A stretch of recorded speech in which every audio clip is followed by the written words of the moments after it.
Okay, so welcome back, and today we're going to talk about René Descartes' rule of signs. And so this is something that's useful to tell us, hey, how many positive or negative real roots we might have when dealing with a polynomial and we're factoring it. So I'm going to go through this in words, and then I'm going to explain it to you probably a little bit better than what they're saying here, because it is a little wordy, but I'll read it and then I'll explain what exactly you're doing. So it says, let f define a polynomial function with real coefficients, common theme, and a non-real constant term. Okay, so this works for it has to have a non-zero constant term with terms in decreasing order. So you got to have the terms in decreasing order. The last term, the constant term, has to be non-zero. And decreasing powers of x, okay? A says the number of positive real zeros. So this refers to positive real zeros. The number of positive real zeros of the function f either equals the number of variations in sign occurring in the coefficients of f of x, meaning how many times does the sign change between the terms. When does it go from addition to subtraction and then back to addition? So how many times does the signs change? Okay, from coefficient to coefficient, or from coefficient to coefficient.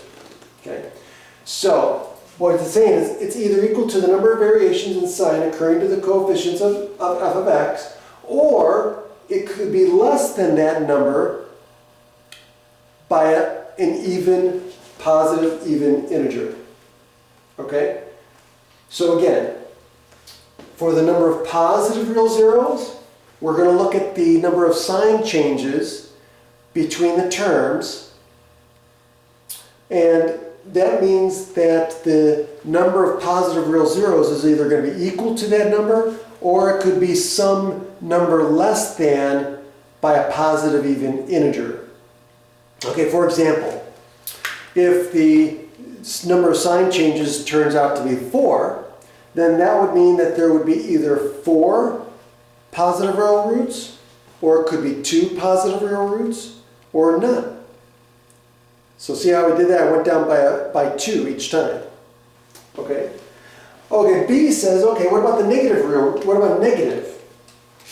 Okay, so the number of negative real zeros of f is either equal to the number of variations in sign occurring in the coefficients of f of negative x. So here we're going to replace x with negative x. So that means all of the terms that have an odd exponent on x are going to change their signs. Okay, so we're going to take the f of negative x, right? Then we're going to look at the sign changes once we do that.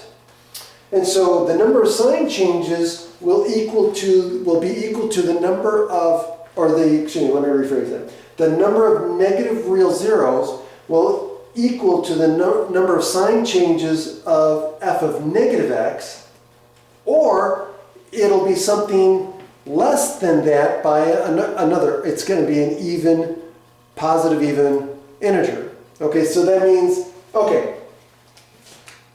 So let's say I have, let's take the example again. Let's say I have,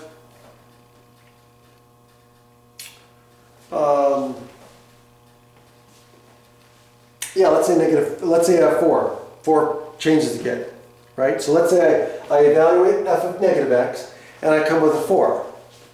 Well, that means I'm either going to have 4 negative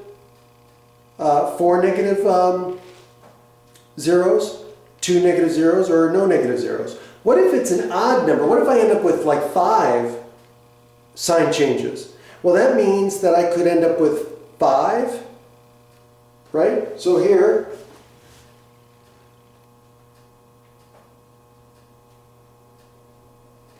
so I can end up with 5 negative zeros, or I could end up with 3 negative zeros, or I could end up with 1 negative zero. That's it. Okay? And so that's how this works. And I'm going to do an example, but that's basically what Descartes' rule of signs says. Okay?